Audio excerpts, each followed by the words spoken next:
আমরা সংস্কার করব একথা বলেছে, কিন্তু সংস্কারের পথে না গিয়ে সংবিধান সংশোধনের পথে যাচ্ছে। সংবিধান সংশোধনের জন্য জুলাই অভ্যুত্থান হয়নি, সংস্কারের জন্যই হয়েছে। জুলাইয়ের উপর যে একটি আদেশ হয়েছে, জুলাই সনদ আদেশ, সেটার উপর গণভোট হয়েছে।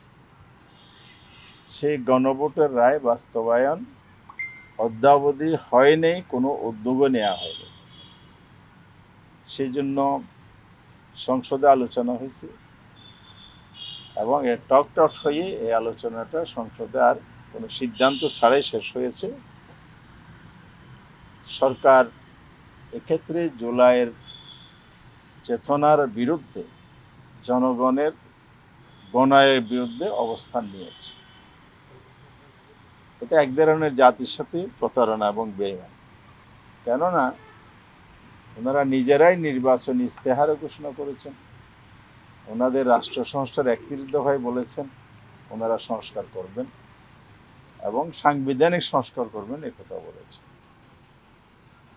জনগণ ভোট দেওয়ার পরে সংবিধান সংস্কার পরিষদের শপথ না নিয়ে ওনারা জাতির সাথে এই প্রতারণাটা করেছেন, যেটা পার্লামেন্টে নিজেরাই নিজেদের উদ্যোগে এটা প্রকাশ করেছে যে আমরা নির্বাচন আদায়ের জন্যই এটা মেনে নিয়েছিলাম।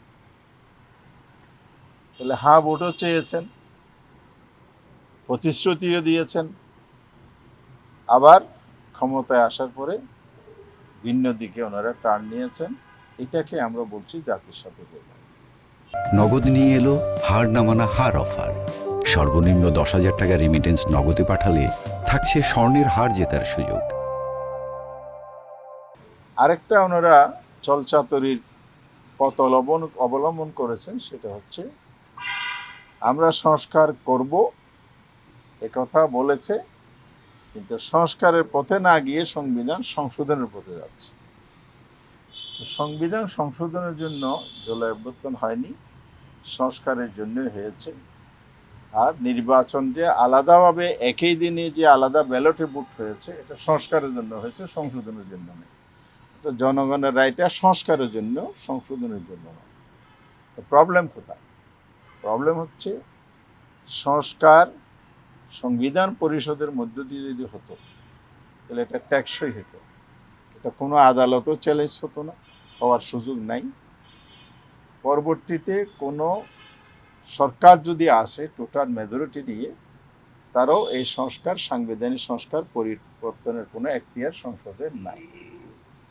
সংশোধন হয়ে গেলে এটা প্রচণ্ড ঝুঁকির মধ্যে পড়বে।